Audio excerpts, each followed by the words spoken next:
Joel Wilkinson is almost in the same category as Lucas Markovic, as one of the surprise. The listings last year, Gold Coast, of course, have to move their list around, and they said that they were going to review carefully at the end of the third season. Joel is now with the Northern Blues, and obviously very keen to make a good impression, as plenty of clubs will be looking on. Good evening, Joel. Hi, guys. Yeah, thanks for having me. Thanks for coming on. Pretty brutal. You're part of a young club. Guys are rotated in and out for the first 2 or 3 seasons of Gold Coast, and then tough decisions made. Were you surprised that you weren't required for 2014?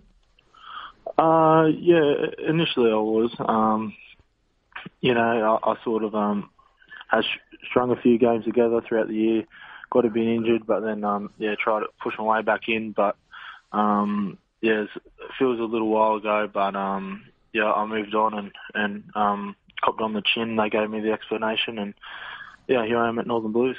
Now, Joel, you a great story for yourself. You've the VFL has started an initiative about being a VFL Multicultural Ambassador, which is a great thing.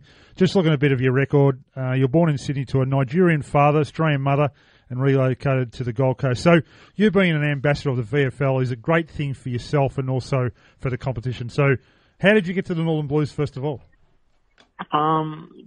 Gary O'Sullivan, the football manager at Northern Blues, gave me a call within a week after the draft and just asked if I wanted to come down. And I've always been wanting to come down to Melbourne, more importantly for some off-the-field opportunities. And I just went through that process. I didn't really care or speak about to any other clubs, and just I was very happy at Northern Blues from the start. Very welcoming club, and I'm thankful that allowed me to come on board.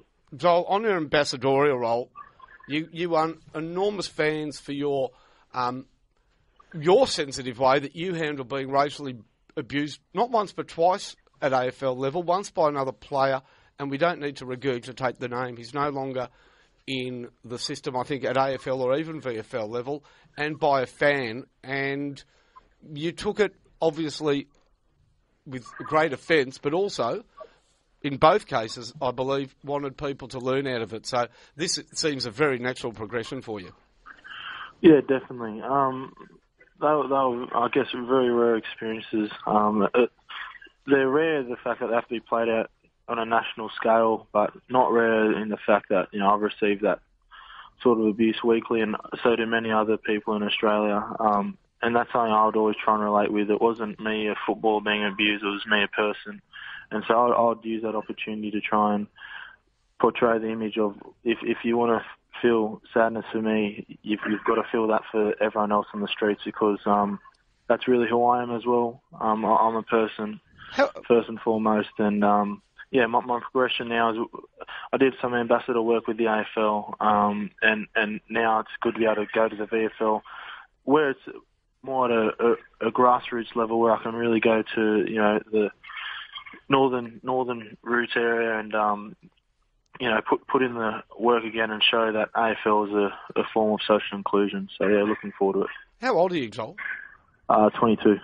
That's amazing. When I was 22, I was still begging my mum not to throw out my Richie Rich comics. I mean, you've got a mature head on young shoulders. Joel, we are definitely going to get you back on to talk about your football this year and about the Northern Blues, but we really wanted to congratulate you on a football journey that, as you've pointed out in a few short answers, has taken you probably years ahead of your peers. Well done, mate. Thanks very much. I really appreciate that. What a wonderful young man, Joel Wilkinson, and from another player and from a fan, this young man who was just making his way in footy copped racial abuse and, as I said, used it as an opportunity, not as a disappointment.